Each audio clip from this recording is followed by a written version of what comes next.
Hey everyone, welcome to Hiring Developers for Fun and Profit. I'm Andy Fletcher from Architect Labs, and on behalf of myself and my partner Neil Mutton, I'd like to welcome you to the presentation.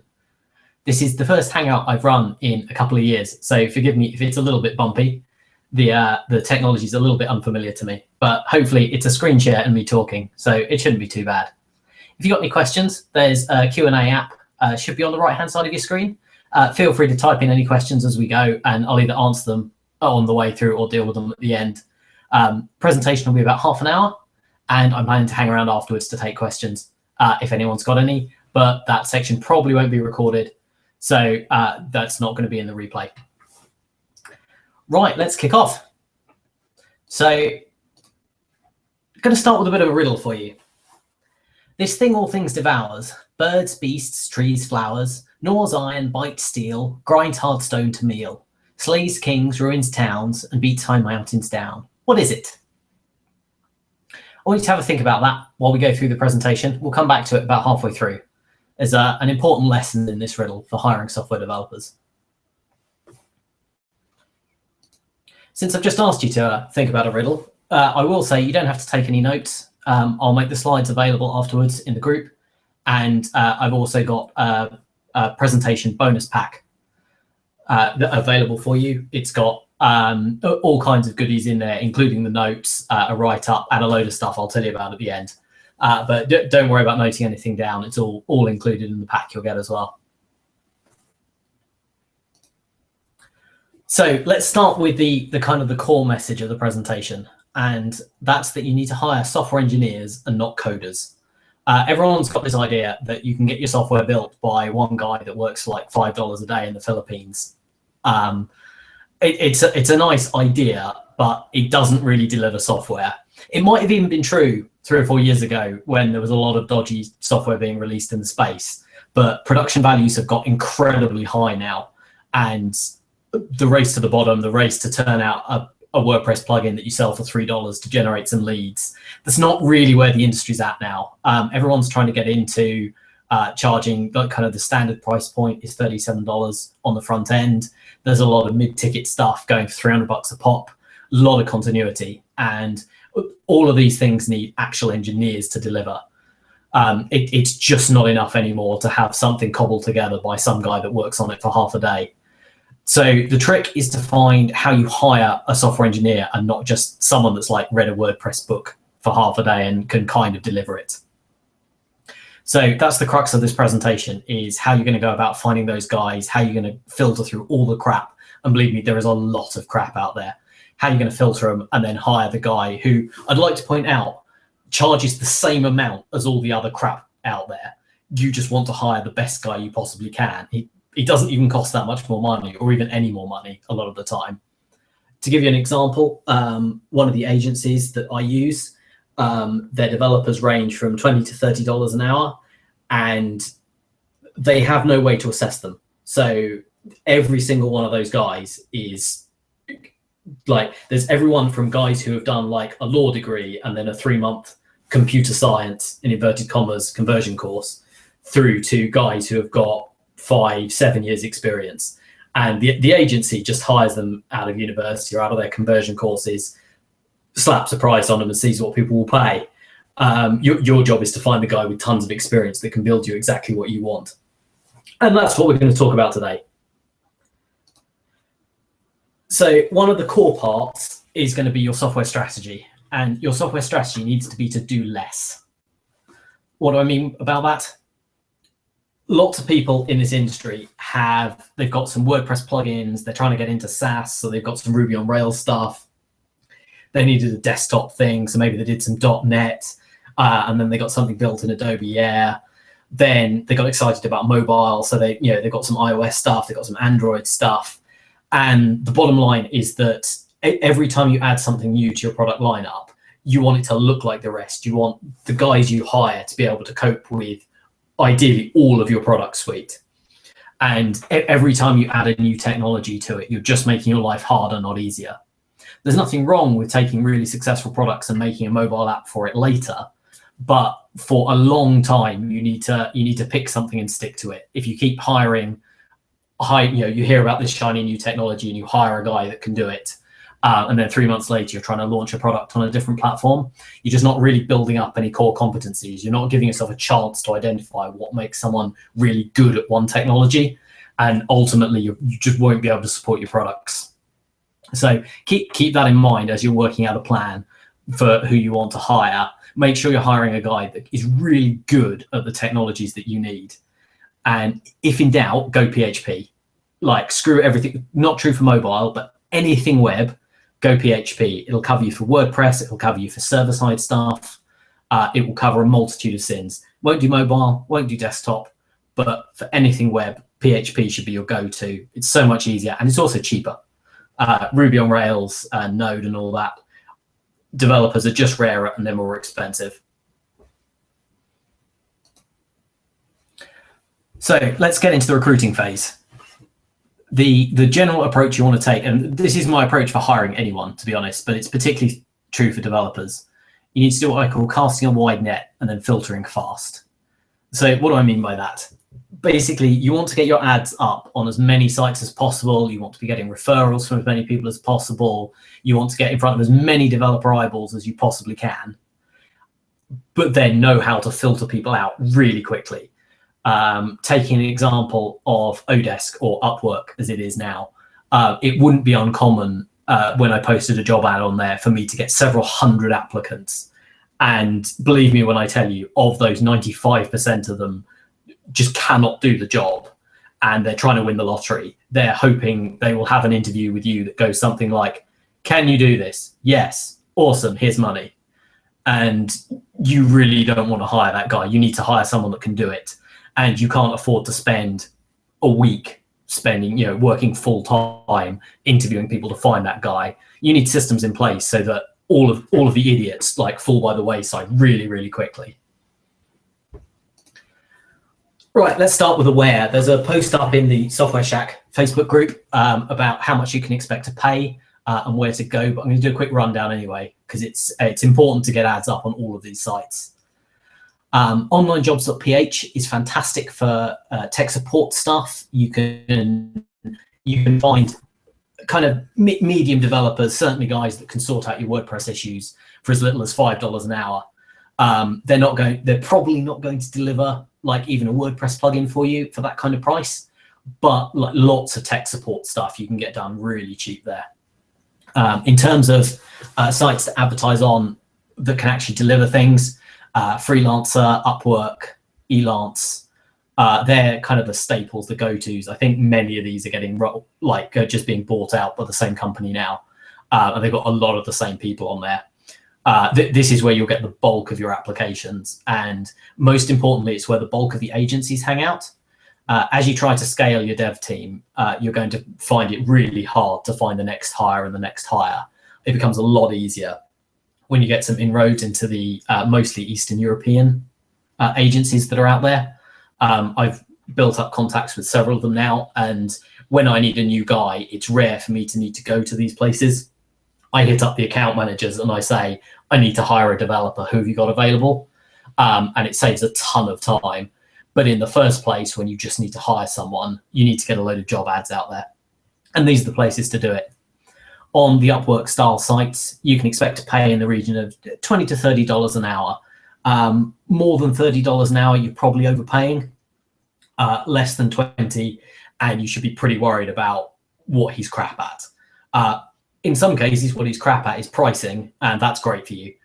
Take full advantage. But in a lot of cases, if somebody's on a site like Upwork advertising for less than $20, they just don't know what they're doing, and they've just finished another contract that they failed to complete, and they're looking for another mug to take some money before that mug figures it out and fucks off.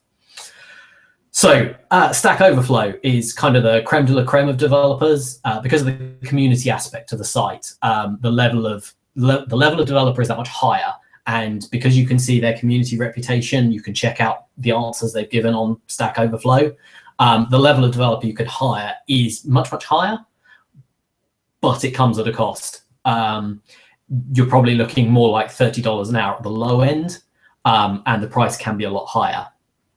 the advantage of Stack Overflow over some of the others is the signal to noise ratio is much higher. So it's far more likely you'll find someone that can rather than someone who can't on Stack Overflow. Finally, CodeCanyon is really cool if you're time rich and money poor. CodeCanyon's a fantastic place to go, because what you can do is find products you like the look of, buy them for like $20 or whatever, and get to play with them. And if it works well, i.e. it's not really buggy, you've already got some insight into what the guy can do. You'll find many of these guys you can make an approach to and say, oh, I'm interested in hiring a developer to start with, possibly get them to make some changes to the product you've just bought, just to see what the quality's like. It's a code base they're familiar with. But in doing so, you get a much better feel for what they can do. And it's possible you'll pick up a lot of these guys are quite young. Many of them are still in university, and you can pick up people as low as like $10-15 an hour who are just as capable as the guys you're going to be $20 to $30 an hour on Upwork. The problem is it's that much more long and complicated, and when you make the approaches to people, it's a bit weird because they're not really set up to do this stuff. Like they are, it's what they're doing anyway, but they don't really know it. Whereas on Upwork, you put the job ad up, a guy applies, and he kind of knows what the deal is. When you approach someone cold on CodeCanyon, a lot of them are going to be confused. They're not going to understand it. They might understand the concepts that you want to get these scripts edited that they've made, but then they don't really want to be hired afterwards. So you can definitely save a load of money going that way, but expect to commit that much more time than putting a job ad on the other sites. Don't let it put you off, though. You should be doing all of these rather than just picking one. Let's move on to advertising. So what's really important in your adverts is we're all in marketing. We're all really good at marketing, and that's a huge advantage over the incredibly boring job ads that everyone else writes. Once this presentation's over, one of the things I'll put up in the group, because it's not really worth it me just like reading the example out, I'll put an example of a job ad I've used in the past to hire developers, and you can see how I structure it. But basically, as well as making it clear what you're after, sell the opportunity to the developers, explain why it's interesting, explain why it's an interesting problem. Most developers that are on the job market, they're on the job market for two reasons. One is they're crap and they've just lost the last contract. The other is that they're thoroughly bored of the contract they currently have. So you want to make it sound interesting and exciting and make it clear there's interesting technical problems to solve. And you can go a long way to bringing down, like someone that would charge you a lot more money for a really dull job will charge you a lot less if they think that it's going to be interesting work. Obviously, you then have to deliver on that, and you can't be an arsehole and make it really boring, but you can at least get a higher quality of candidate in the door and get them more interested by making a good job ad. Right, okay, so we've got our job ads up on a bunch of sites. We've got a load of candidates contacting us saying, hello, sir, I would like job, please. It's now your job to whittle through them as quickly as possible. What you need are a couple of questions, and I'm going to give you two of the exact questions I use. You can literally, I know several guys who have taken these exact two questions, stuck their job ads up, and then use these questions to filter the replies they've got really successfully. You can use these exact questions. You don't need to change them around or anything. Then this isn't at the interview stage. This is literally guys apply, whittle through the applications and go, no, he looks like an idiot. No, he looks like an idiot. Like, do the usual stuff when you hire a guy, like put something like, make sure you include the phrase, my favorite color is red, at the top of your application. Stuff like that, so you can whittle through the absolute idiots really quickly. But then the people who get through that filter, we want these kind of questions to ask them so we can tell, can you actually code? So what we need is something incredibly easy that anyone that's been coding for like 4 weeks should be able to answer, but that you just cannot look up on Google. There is no way to look up the answer. So most people watching this probably aren't developers. They won't be able to follow the code examples as well. So I'm going to give you three quick maths questions. Don't expect to be able to solve the third one. That was there just to tease Neil at the summit. But this is the kind of question If I say to you 2x equals 8, what does x equal? You know that x equals 4. You've been able to do that since you're about 11. It's basic algebra. The important part of this is you cannot look that answer up in Google because it requires a level of thinking. It doesn't require, it's not a fact. It's not a thing you've learned.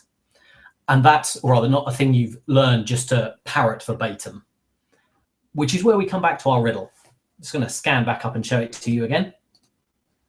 Not sure how many people got the riddle. The answer for anyone who didn't is time. And the reason this is important is you now know the answer to this riddle. If you typed this riddle into Google, it would tell you the answer. There is no learning, there is no thought, and you probably couldn't figure it out if you'd never heard it before. You might have got it, but it doesn't really tell us much about your ability to think. Mostly what it tells us is, have you heard this riddle before? Or were you smart enough to type it into Google? Or did you care enough to type it into Google? That's the difference with these questions, such as 2x equals 8. If you stick that into Google, you might luck out on some maths test or something where that happens to have been the question and the answer. But as like as not, even if that's true, we can certainly find a value of x that doesn't appear on Google. If you heard that in the background, that was my cat coming to say hello. Okay, so questions which require thinking, they don't require just pre-knowledge. We don't want riddles. We don't want something that someone's heard before and could just parrot the answer. We want to test their ability to think, or in this case, we want to test their ability to write code. So here are our 2 questions. As I say, these will be included in the giveaway. I'll package it up. I'll put it in the group. Don't worry about writing this down. Just you can pay attention to what I'm saying. So the first question is called rev. The job is to write a function that takes a string, reverses it, and returns it. So in this case, it will be literally 3 lines of code. They pop in your code here. And this is really easy to test. Again, there's a script file I include for it in the giveaway pack at the end, where you can upload the script, upload it onto your server, copy and paste the answer into it. And then if it gives you the correct answers, they've done it right. If it doesn't give you the correct answers, they've done it wrong. It's as easy as that. You don't actually need to understand what's going on. Literally, there's a bunch of strings. And if you put ABC into rev, we want to see CBA come out. And we specifically ask them not to use a built-in function because we want to make sure they can actually write the code themselves. So these are the 2 functions you want to watch out for. As long as those function names aren't included in their code, you're fine. You don't have to understand what they do, although you can probably roughly guess. All you want to see is 3 lines or so of code appear here. And then when you run the test script, it gives the correct answer. And the key point is 3 out of 4 guys you talk to will not be able to do this. I spent a thoroughly depressing week interviewing developers. God, it was years ago now, at a startup I worked for. And we were being sent the top Java developers in the country by this recruitment agent.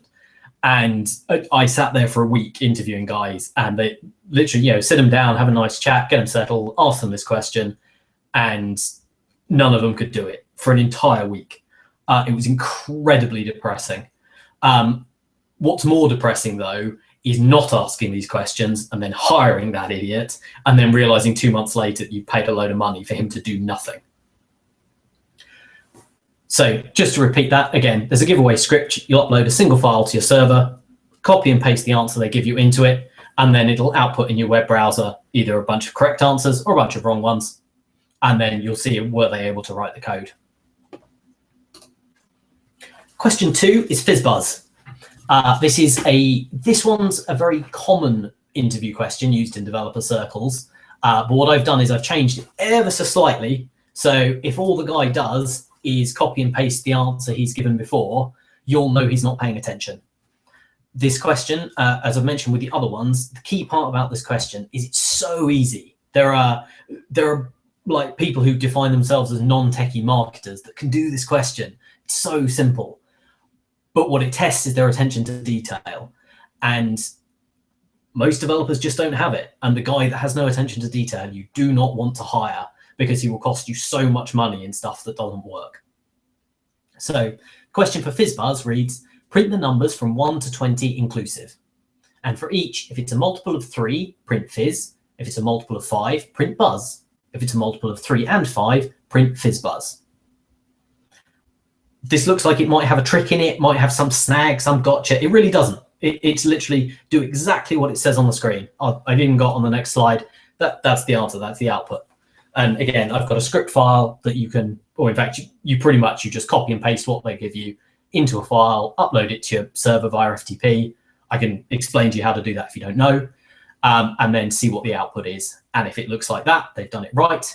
If it looks like something different, particularly the key difference between my version of this question and the common one is they usually say to replace the number. So 1, 2, because there's nothing to replace it with. That would be Fizz instead of 3 rather than Fizz as well as 3. But please note it says print the numbers from 1 to 20. So the first thing they hear is that they should print the numbers from 1 to 20. And if they don't do that, and most importantly, if they don't do that and then they argue with you about how you were unclear, that's insight into what that developer is going to be like every single time you ask him to do a job, and you're going to hate him. Do not hire the guy that argues with you over simple stuff like this. It'll save you a lot of heartache. So just another quick look at the answer in case anyone was curious. Again, test file in the giveaway, upload it, see if it looks like this, and if it doesn't, do not hire the guy. Do not give him a chance. Do not figure it out. This is the most basic stuff. And 3 out of 4 guys you talk to will not be able to do it. But this is how we filter down really quickly. Interviewing. The key things we're looking for are communication, technical ability, and honesty. Technical ability is literally for the kind of pre-filter is those 2 questions. You know, maybe make up a couple more. I'll try and post a few more you can use in the group. But even if everyone used those same 2 questions, they're not going to get old because the people that can't do it just never learn. Then for the interview itself, you probably want to have a couple more questions like that. So you can ask the ones that got through the initial 2 to do it kind of live and see can they do it in reasonable time. It reduces the chance that, you know, they got their mate to do it or someone sat next to them in the agency. You know, it doesn't stop them, you know, being outright fraudulent, but it stops the guy who kind of like cheated a little bit on the way in to get through the first round. So you need a couple more questions like that. And I can post up a bunch of examples in the group. I've got a whole book of them. The other things you're looking for are communication and honesty. Communication. This is absolute phase 1. Get them relaxed. Get them. Keep in mind, developers like this are they're probably English is probably their second language. They're probably not naturally a people person. You know, they're not going to interview crazy well anyway. It's your job to put them at ease. It's your job to get them to chill out a bit. So ask them things that can get them talking about things that they're into, and don't really feel like a gotcha question. You're not trying to catch them out. You're just trying to get them to chill out at the very start of the interview so they can do their best. Ask them how they became a developer. What do you like about being a developer? To be fair, if you ask what do you like about being a developer and they answer, I can earn lots of money doing it, you probably need to reconsider that guy. But generally, there are no wrong answers to these. Tell me about your most recent project. That's a really good one. Even better, tell me about the project you're most proud of working on. Ideally, find something they've worked on in the past that they really enjoyed doing, and then just ask them some questions about it. Even if you don't give a shit at all, just give them 2 or 3 minutes of your time, sound interested, get them engaged, and they will just be do a lot better job in the interview, and you'll get a much better representation of what they're capable of than if you just launch straight in with, oh, I want this code now. Technical ability is the bit we've discussed. Just more questions like the other ones. They need to be harder, but not hard. We're not looking to break their brains. We're not Google here. We don't need people that can, do crazy stuff. We need good, solid developers. That's more than enough. And keep in mind you're in competition with agencies in London that are going to pay. Like I have developer friends earning £700-800 a day. We do not have that kind of budget for what we do, and you don't need it. But keep in mind the absolute top rock star talent out there isn't coming to you for $20 an hour. So we're not trying to make up the most insane questions we possibly can. We're just trying to push them a little bit more, just to make sure that either they didn't cheat on the first two, or just check they didn't only just get over the bar in them. So a few harder questions is really good. And then onto the honesty phase of the interview. This is where you don't actually need to know what these buzzwords are. Again, all included in the giveaway pack. We've got a whole load of things we're going to ask them about. Ask them about source control, project management, database stuff, web stuff, front end stuff, APIs, every buzzword you can think of, throw it at them and see what they say. Because anyone that is actually an absolute rock star expert at every single one of these things is not coming to work for you for 20 or 30 bucks an hour. There will absolutely be chunks of this they're not very good at. And you want the guy that goes, yeah, no, I'm really good at PHP. I've got great Symfony experience. I've done a little bit of WordPress, but I've not done much JavaScript stuff. I'm not going to be very good there. I can learn, but I'm not going to be able to do that out of the gate. Because that tells you that he's self-aware. He's giving you a reasonable representation of what he can and can't do. You'll find a lot of guys, particularly some of the ones that have got this far, and you're not hating on them, are just going to go, yep, I can do that. Yep, I can do that. Yep, I can do that. Yep, I can do that. And they really can't. And you want someone that can give you an honest representation of what they can and can't do. It's really important. And then to go back to the final thing, you also want to sell them. That's quite important. Again, remember, these guys have alternatives. You're not the only person out there looking to hire them.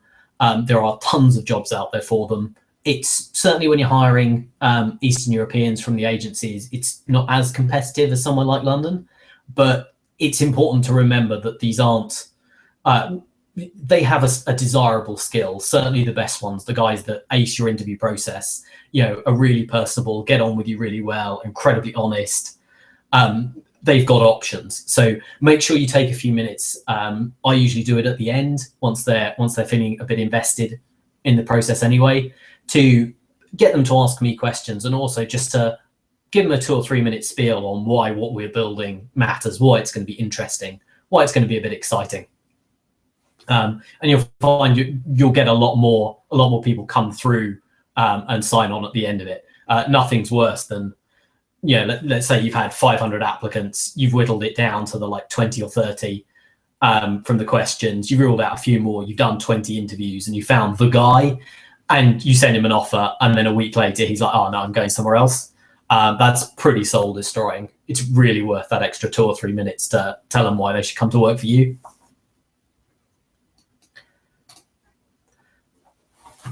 Then week 1. So we've come all the way through the flow now. We've advertised in a load of places. We've had a ton of applicants. We've weeded out the absolute idiots with some kind of catch question, like tell me your favorite color's red in the email. We've then sent them the basic questions like before the interview, and the guys have come through that. Actually then interviewed a bunch of them, and you've decided to hire 2 of them. What do you do with them on day 1? You need to think of this as like a phased transition into people working for you. It shouldn't be day 0, they were being interviewed. Day 1, they're a full developer. They're getting straight on with exactly what you want. You want to have a more detailed way of assessing them to make sure they actually can do what you need. The interview process is very good at eliminating idiots, and you'll hire a lot less bad people, but it's by no means foolproof. It's important that you take some time during week 1 to assess people. And what I recommend is a bootcamp exercise. So give every developer you hire exactly the same exercise. So in my case, every developer I hire builds exactly the same WordPress plugin for me. It's really simple. I ask them to build me a simple notes plugin. So it has an admin screen where they add notes, which is like literally an author and then some text in a box. Add as many notes as you like. And then on every page on the front end of the WordPress site, a random note is displayed somehow. Really simple. It's the sort of thing that, like, there's a few complicated ways I ask them to do it to stretch them a bit, but it's the kind of thing that the best guys I've ever worked with, we're talking literally like day and a half and they're done. I tell them they've got a whole week, even though it's only probably going to take them a day and a half, because then you see the people that are like, fuck yeah, I'm done, what's next? And which you're like, oh yeah, I'm still working. It doesn't really matter what your assignment is. What matters is that it's the same thing for the guys over and over again, same exercise, and I've representative, repeatable, and comparable. So what I mean by that is they're doing the kind of thing you're going to ask them to do. You can give it to the same guy over and over again, and when you give it, you can give the same exercise to different guys over and over again, and you make it comparable. So it's exactly the same assignment. Resist the temptation to, so the first couple of times you run it, you're going to fuck it up a bit. It's going to be a bit unclear, like get those annoyances out, but then don't be tempted to go, or I'll get this guy to build this thing I need, and this guy to build this thing I need, and this guy to build this thing I need. And it's just lots of little bitty different things, because you then can't compare them. What you want is you want to be able to, within 3 to 5 days of hiring someone, to know to have a really good idea whether they're going to work out. You won't be 100% sure, but you'll be that much more confident because you've seen them. It's like, well, I know that I've seen a good candidate deliver this in 2 days. It worked really well. It didn't have any bugs. And this guy took 4 days and it's a bit buggy. And what it removes that is that question of, oh, is this the best I'm going to get? Maybe I should live with it. If you've seen what is possible, it makes you that much more confident going, you're an idiot, go away, I'm going to hire someone else. Because by this point, you'll have invested quite a lot of time and effort into this person, and it'll be really hard to have that conversation because you'll be thinking, oh, I don't really want to start again. But if you don't start again, you're stuck with that guy. And if he can't do your simple bootcamp assignment, he sure as hell can't build your software for you.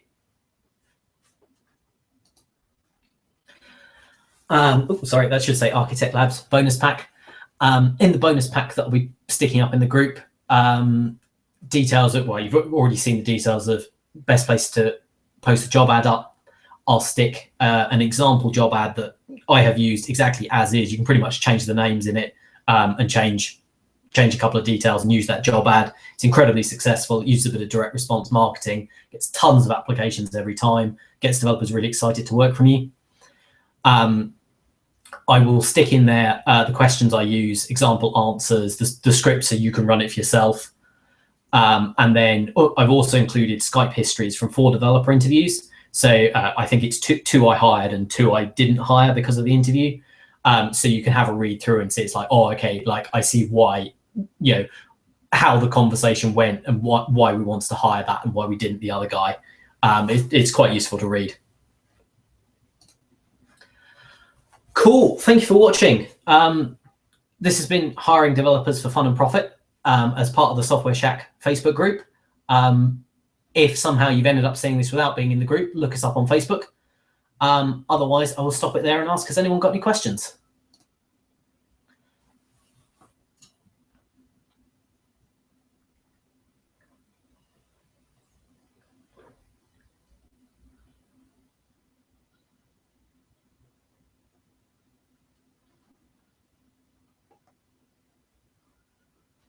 Cool. Okay. I've just been told the Q&A app isn't actually even working. So if you've got any questions, put them in the Facebook group and I'll be happy to answer them. Thanks for coming today, everyone. I'm Andy Fletcher from Architect Labs. Thanks for listening.